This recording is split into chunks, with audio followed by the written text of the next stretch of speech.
આપણે ડીઆઈની જે mock solution કરે એમાં થોડીક મારે સમજવામાં ભૂલ થઈ ગયેલી કે અહીંયા આપણને ગુણોની ટકાવારી આપી છે, બરોબર. આપણે ટોટલ ગુણ નથી આપ્યો. મારે સમજવામાં એમ થયું કે ભાઈ ટોટલ માર્ક આપેલા છે, એટલે મેં સરખું વાંચ્યું નહોતું, મારી ભૂલ છે. અને ભૂલ થાય, આવી ભૂલોમાંથી આપણે શીખવાનું છે. હવે ટકાવારી આપણને આપી છે ગુણોની, બરોબર. તો હવે 100માંથી અહીંયા જુઓ, ઇતિહાસમાં તમે જુઓ, ઇતિહાસમાં કોઈ પણ આપણને ટકાવારી આપી હોય, કેમ કે 100માંથી 100 માર્ક છે ટોટલ, તો ટકાવારી આપણને આપી હોય જેટલી, તો ઇતિહાસમાં જે માર્ક છે એ તો એના જ રહેશે. હવે વિજ્ઞાનમાં આપણને 125% માર્ક આપ્યા છે, બરોબર. 125%નો મતલબ શું થયો, એને આપણે કઈ રીતે સોલ્વ ઝડપી કરીએ એ આપણે સમજાવીએ કે ભાઈ 125 ટોટલ આપણે માર્ક આપ્યા છે. હવે ટોટલ આપણે માર્ક 84 છે, તો 84ના 125% આપણે કાઢવા પડશે, બરોબર. 84 ગુણ્યા 125% આપણે કરીએ તો આપણને શું મળશે કે આર્યનના વિજ્ઞાનમાં માર્ક મળશે.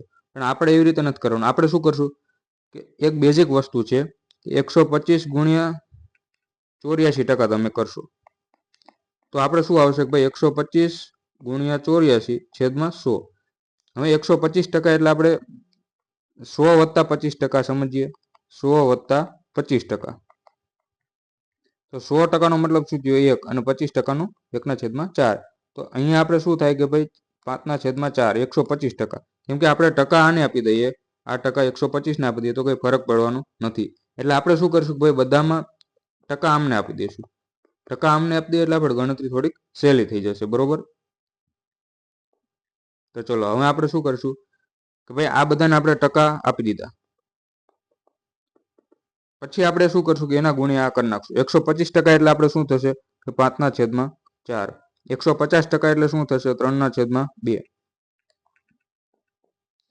ના ખબર પડે તો કઈ રીતે કરવાનું ભાઈ? 150% એટલે 100 ઉપર 50% વધ્યા, 50% એટલે 1/2 થાય, તો 2/3 થયા. એનો મતલબ શું થયો કે ભાઈ 3/2 થાય છે. તો આપણે ડાયરેક્ટ લખ્યું છે 3/2. એવી રીતે 75% છે, તો એને આપણે શું લખી શકીએ? 3/4, અને 50% એટલે 1/2. હવે આગળ જોઈએ, બધાને આપણે શું કરશું કે ભાઈ 5/4 વડે ગુણી દઈશું. બધાને આપણે 5/4 વડે ગુણી દઈશું વિજ્ઞાન માટે. તો 5/4 વડે ગુણીએ તો અહીંયા આપણે છેદ ઉડાડીએ તો શું થાય? 21 ચોક 84 ને 21 પંચા 105. એટલે અહીંયા માર્ક કેટલા મળ્યા? 105 માર્ક મળ્યા. હવે અહીંયા આપણે 72 ને પણ આપણે 5/4 વડે ગુણી દઈશું, તો 18 ચોક 72 થાય. 18 ચોક 72 અને 18 પંચા 90. તો વિજ્ઞાનમાં કેટલા માર્ક થયા? 90 માર્ક થયા. એવી જ રીતે અહીંયા 5/4 વડે ગુણીએ તો હવે પોઈન્ટમાં જવાબ જાય છે, તો આપણે એ રીતે લખશું. ગુણાકારમાં કરીએ તો 450/2 થાય છે, બરોબર. તો આપણે કઈ રીતે સમજવાનું છે? ભાઈ પહેલા 450 ને એકવાર અડધા કરી નાખીએ અને પછી બીજી વાર અડધા કરી નાખીએ. એમ ના ખબર પડે તો 450/4 કરી નાખવાનું. એટલે 450/4 કરો તો 400ના ચોથો ભાગ કેટલો થશે? 100 થશે. અને વત્તા 50 છે, 50નો ચોથો ભાગ કેટલો થશે ભાઈ? 12.5. તો 100 એ અને 12.5 બીજા, એટલે 112.5 માર્ક થશે. 112.5, બરોબર. હવે 66 ના આપણે 5/4 કરવાના છે ગુણાકારમાં. તો શું કરશું આપણે? પહેલા તો 33 દુ 66 અને 2 દુ 4. 33 પંચા કરવાના છે, 150 ને 15 બીજા, એટલે 165/2 આપણે કરવાના છે. 165/2 કરવા હોય તો આપણે શું કરશું ભાઈ? 160 ના પહેલા અડધા કરી લઈશું અને વત્તા 5 ના અડધા કરી લઈશું, એટલે 80 એ અને બીજા અઢી બીજા, 82.5. તો આ કેટલા થઈ ગયા? 82.5 માર્ક થયા. હવે 76 છે, એના ગુણ્યા 5/4 કરીએ તો 19 ચોક 76 અને 19 પંચા 95. તો આ જે છે આપણે બધા શેના માર્ક આવી ગયા ભાઈ? વિજ્ઞાનના માર્ક આવી ગયા, ખાલી વિજ્ઞાનના. થોડું ગણતરી વાળું છે, પણ આપણે આવા દાખલા પૂછાઈ શકાય છે. ગઈ વખતે કોન્સ્ટેબલમાં પૂછાણા હતા, બરોબર. ચલો એ જ રીતે અહીંયા કરશું. બધાને આપણે 3/2 વડે ગુણી દઈશું.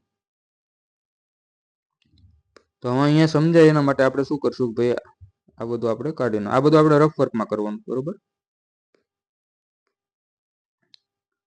હવે ગુણ્યા 3/2 કરીએ તો શું થશે ભાઈ?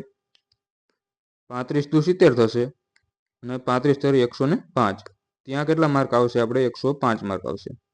તો આમાંથી 105 માર્ક આમાં જ 3/2 કરીએ તો 37 દુ 74 અને 37 તરી 111.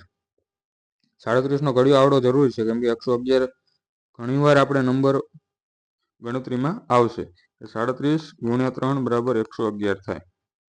તમને એમ પૂછ્યું તો 222 ના અવયવ કેટલા અથવા કોની વડે વિભાજ્ય છે? તો 37 હોય તો 37 વડે આપણે ભાગી શકીએ, કેમ કે આને આપણે શું લખી શકીએ? 2 ગુણ્યા 111 અને 37 છેદમાં, તો 37 તરી 111 થાય છે.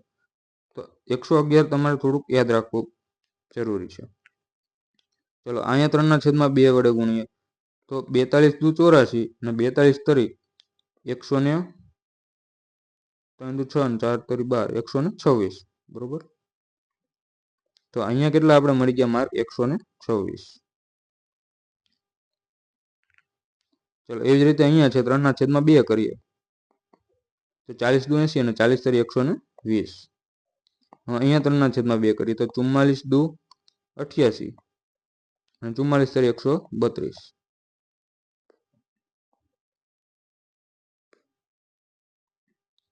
ચલો હવે એવી જ રીતે ભૂગોળમાં આપણે કરશું. બધાને આપણે શું કરવાનું છે કે 75% તો આપણે આવી ગયા 3/4, તો બધાને 3/4 વડે ગુણી દઈશું.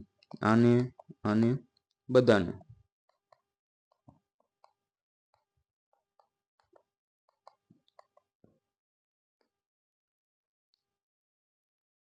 તો પહેલા આપણે આર્યન માટે જોઈએ તો 16 ચોક 64 થાય, 16 તરી 48, પછી 22 ચોક 88 અને 22 તરી 66, 20 ચોક 80 અને 20 તરી 60. 4 વડે નથી થતું એટલે આપણે 2 વડે પહેલા કરી નાખીએ. ભાઈ 33 દુ 66 થાય અને 2 દુ 4 થાય. પછી શું કરશું? ભાઈ 33 તરી 99 અને 99 ના અડધા, એટલે પહેલા આપણે શું કરશું? ભાઈ 100 જતા રહી તો અડધા કેટલા હોય? 50 હોય, પણ આપણે એક ઓછો છે તો 50 માંથી અડધો કાઢ નાખે એટલે 49.5, એટલે આપણે શું થશે? 99. ને એવી જ રીતે અહીંયા કરીએ તો 17 ચોક 68 ને 17 તરી 51 બરોબર. તો આ આપણે માર્ક મળી ગયા છે.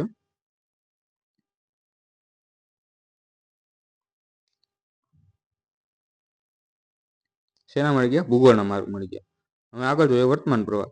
અડધો છે એટલે 50%, તો બધાના આપણે અડધા અડધા કરતા જઈશું. અહીંયા આવશે 45, 84 ના અડધા 42, 76 ના અડધા 38, 86 ના અડધા 43 અને 72 ના અડધા થશે 36. તો હવે આપણે બધાના માર્ક મળી ગયા છે. હવે આપણે એના ઉપરથી જવાબ આપવાના છે, કેમ કે અહીંયા આપણે ટકાવારી આપેલી છે. મારે આ સમજવામાં થોડુંક વાંચવામાં નહોતું આવ્યું, બાકી આપણે આવી ભૂલ ના કરીએ. તો હવે માર્ક મળી ગયા છે બધા. હવે શું કીધું છે કે બધા વિદ્યાર્થી દ્વારા ઇતિહાસમાં મેળવેલ ગુણની સરેરાશ શોધો. તો ઇતિહાસમાં તો આપણે સોલ્વ કરે તો કે ભાઈ બધા માર્ક તો એટલા જ રહેવાના છે, કેમ કે 100ના કોઈ પણ આપણે ટકા કરીએ, 100ના 67% કરો તો પણ 67 જ થાય. તો એને આપણે 100માંથી કોઈ પણ માર્ક આવ્યો હોય એટલા ટકા જ હોય, એટલે આપણે 67% આપ્યા તો 67 માર્ક છે. તો આ ટોટલ આપણે એમાં જોઈએ તો ઇતિહાસમાં મેળવેલ ગુણની સરેરાશ પૂછેલી છે આપણને, બરોબર. હવે ટોટલ માર દઈએ 9 7 16, 16 ને 6 22, 22 ને 23, 23 ને 3 26 અને એને સરેરાશ પૂછી છે, કેમ કે ટોટલ 5 વિદ્યાર્થી છે તો આપણે શોર્ટમાં કરાવેલું ભાઈ 5 છે તો છેલ્લે 6 હોય અને છેલ્લે 5 હોય. આપણે 2 વડે ગુણી દઈએ તો શું થશે? અહીંયા પોઈન્ટ પછી 2 આવશે, કેમ કે નીચે 10 આવી જશે. તો એ આપણે એકમનો અંક લઈને કર્યું, પણ આપણે હવે આખી સોલ્વ કરીએ જ છીએ તો કરી લઈએ. અહીંયા કેટલા થયા હતા? 7 9 7 16, 16 ને 6 26, સોરી 9 7 16, 16 ને 6 22, 22 23 ને 26, 2 6 2 8 ને 5 13, 13 ને 6 19, 19 7 26, 26 6 આટલા થયા, સોરી 326 માર્ક છે, બરોબર. આપણે માર્ક થયા. હવે આપણે સરેરાશ પૂછી છે, તો સરેરાશ પૂછ્યું હોય તો કેટલાના છે માર્ક? તો ભાગ્યા 5 કરીએ. ગમે ત્યારે આપણે ભાગ્યા 5 કરવા હોય તો શું કરી દેવાનું? ઉપર નીચે 2 વડે ગુણી દો ને એટલે નીચે 10 બની જાય છે, બરોબર. એટલે 300ના ડબલ થશે 600, 26ના 52 અને છેદમાં તો 10 છે, તો 62.5 છે એ આપણો જવાબ છે. સોરી 65.2. ચલો વિશાલે મેળવેલ ગુણની ટકાવારી શોધો. વિશાલ કેટલા છે ભાઈ? જે નીચેની લાઈન છે આપણે જોવાની છે, બરોબર. આ આપણે વિશાલ આપેલું છે, તો વિશાલના ટોટલ ગુણ કેટલા છે? તો પહેલામાં તો 63 હતા, પછી 95 મળ્યા, પછી 132 મળ્યા, પછી કેટલા મળ્યા? કેટલા છે? 51 મળ્યા અને 36 મળ્યા.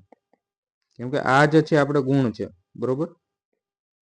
જે રાઉન્ડ કર્યા છે આપણે ગુણ છે કે કેટલા માર્ક મળ્યા છે. તો હવે સરવાળો કરી દઈએ. 5 ને 3 8, 8 ને 2 10, 10 ને 6 16 ને 1 17 છેદ ને 6 ને 1 7, 9 7 16, 16, 16 ને 3 19, 19 ને 5 24, 24 ને 3 27 ને 7 2, 377 માર્ક એને મળ્યા છે, બરોબર. હવે એ કેટલામાંથી આવ્યા છે? તો ટોટલ અહીંયા તમે માર્ક જુઓ તો ઇતિહાસ ટોટલ 100 માર્કનું પેપર હતું, આ 125 માર્કનું હતું, ગણિત 150 માર્કનું હતું, ભૂગોળ 75 માર્કનું હતું અને વર્તમાન પ્રવાહ છે એ 50 માર્કનું. બધાનો સરવાળો કરશો એટલે આપણે 500 માર્કનું બધા થઈને હતા. તો 500 માંથી એને કેટલા આવ્યા છે ભાઈ? 377. તો ટકાવારી શોધવી હોય ત્યારે આપણે શું કરવાનું હોય ભાઈ? કેટલા ટોટલમાંથી જેટલા આવ્યા હોય એ ટોટલ જે છે આપણે છેદમાં લખવાનું, અને જેટલા આવ્યા હોય અંશમાં અને ગુણ્યા 100 કરી દઈશું, બરોબર. તો 377 ભાગ્યા 5, 2 0 કેન્સલ થઈ ગયા. હવે આપણે શું કરવાનું છે? 5 વડે ભાગવાના છે, તો ગુણ્યા આપણે 2 અને છેદમાં 2, એટલે નીચે આપણે શું થઈ ગયું? નીચે 10 બની ગયા. ઉપર ડબલ કરવા છે, 37 દુ 74 થાય. ખાલી અહીંયા 37 ના કર્યા અને એક 0 તો હતો, અને 7 દુ 14 થાય. તો હજી આપણે એક 0 14 બીજા ઉમેરવાના, એટલે 754 થાય છે, બરોબર. જો ના ખબર પડે તો આપણે કઈ રીતે કર્યું? એક 377 છે અને ગુણ્યા આપણે 2 કરવાના છે. પેલા 37 કર્યા, 37 વત્તા 7,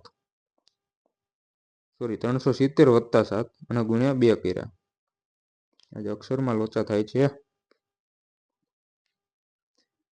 377 ને આપણે કઈ રીતે લખી શકીએ? 370 વત્તા 7 અને એના ગુણ્યા આપણે કેટલા કરવાના છે? 2, બરોબર. તો પેલા આનો આની સાથે એટલે 37 દુ 74, એટલે 740 આ થઈ ગયા અને વત્તા પછી આનો સાથે એટલે 14, એટલે ટોટલ કેટલા થયા આપણે? 754. તો અહીંયા આપણે કેટલા થયા ગુણાકારમાં? 754 થયા અને છેદમાં 10 હતા, તો 75.4 છે આપણો જવાબ આવશે.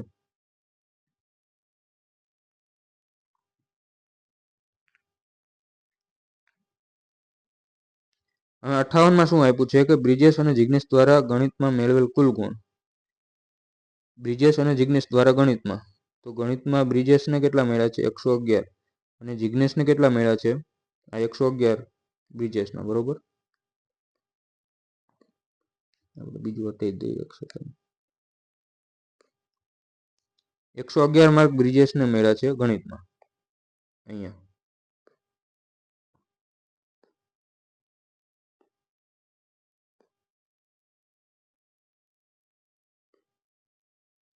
ચલો, અહીંયા બ્રિજેશને ગણિતમાં 111 મળ્યા છે, બરોબર. અને પછી શું કીધું છે કે જિગ્નેશ, તો જિગ્નેશને કેટલા મળ્યા છે? 120. હવે ટોટલ કરીએ, 120 અને 11, 100 100 200, 220 અને 231. તો જિગ્નેશને કેટલા મળ્યા છે ટોટલ? 231. પછી તે જ વિષયમાં આર્યન દ્વારા, તો આર્યનને ગણિતમાં કેટલા મળ્યા છે? 105 મળ્યા છે. આર્યન છે આપણે, એને 105 મળ્યા છે, બરોબર. તો અમે છેદ ઉડાડીએ તો આ 11 વડે જાય છે, જુઓ, કેમ કે આ 2 ને 1 3 થાય છે અને વચ્ચે પણ 3 છે. તો 11 વડે આપણે પેલા છેદ ઉડાડીએ, 11 દુ 22 અને 11 1 11, એટલે ગુણ્યા 11 થાય છે. આને આપણે કરીએ તો શું થાય? 21 ગુણ્યા 5 લખી શકીએ, 21 21 કેન્સલ, એટલે 11/5 થશે. અને આમાં આપણે ડાયરેક્ટ પણ કરી શકીએ કે ભાઈ 105 નો સરવાળો ન કરો તો આનો પણ કરી શકીએ, તો પણ જવાબ તો જ આવશે. કેમ કે ટકાવારીમાં જ્યારે હોય ત્યારે આપણે ઓરિજિનલ વેલ્યુ ના ગણીએ તો પણ આપણને જવાબ મળી જાય. ચલો, હવે કીધું છે કે વિજ્ઞાન વિષયની પરીક્ષામાં પાસ થવા માટે 95 ગુણની જરૂર છે, તો કેટલા પાસ હશે? હવે વિજ્ઞાનમાં 95 માર્કે પાસ થાય છે, બરોબર. આપણે વિજ્ઞાન ક્યાં છે? અહીંયા છે. હવે એમાં 95 ગુણની જરૂર છે, તો આને 95 આવ્યા 1 પછી આને 95 ઉપર છે 2 અને 3, તો 3 જણા છે એ વિજ્ઞાનમાં પાસ થયા છે. 3 જણા છે એ વિજ્ઞાનમાં પાસ થયા છે. હવે બધા વિષયમાં હસમુખ દ્વારા મેળવેલ ગુણ. હવે હસમુખના આપણે બધા ગુણ સરવાળો કરવાનો છે. હવે જુઓ પોઈન્ટ વાળું એક જ છે, અહીંયા 0.5 છે બરોબર, અને પોઈન્ટ વાળા ઓપ્શન કેટલા છે? 2 છે, એટલે આપણે સરવાળો કરવો પડશે. તો કેટલાનો સરવાળો કરવાનો છે? હસમુખનો છે ગુણ, તો આ લાઈનના આપણે આખો સરવાળો કરીશું. કઈ લાઈન? કે ભાઈ આ હસમુખના માર્ક છે, તો આપણે આખી લાઈનનો સરવાળો કરવાનો છે. તો કેટલા છે? 66, 112.5, 126, 60 અને 38. 60 અને 38 બરોબર. 5 પોઈન્ટ એમ નામ 6 ને 2 8, 8 ને 6 14, 14 ને 8 22. તો છેલ્લે 2.5 એ આપણે આખો સરવાળો નથી કરવાનો, છેલ્લે 2.5, તો એક જ છે કે 402.5 આવશે. તો 402.5 જવાબ આવશે. આમાં મારે થોડીક ભૂલ થઈ હતી, એટલે આવી ભૂલો પરીક્ષામાં આપણે નથી કરવાની. અહીંયાથી એવું શીખવા મળે છે બરોબર. મેં ઉતાવળ કરી, તમારે ઉતાવળ નથી કરવાની, કેમ કે પરીક્ષા તમારે આપવાની છે. અને જે વિદ્યાર્થીઓનું આ બાબતે ધ્યાન દોરો, એમની તૈયારી બહુ સારી છે. એનો આભાર કે ભાઈ આવી તમારી ધ્યાનમાં આવે છે આવું, કે ભાઈ આવી રીતે આપેલું છે. તો તમારી તૈયારી પણ સારી છે. તમે તૈયારી આવીને ચાલુ રાખો. Thank you.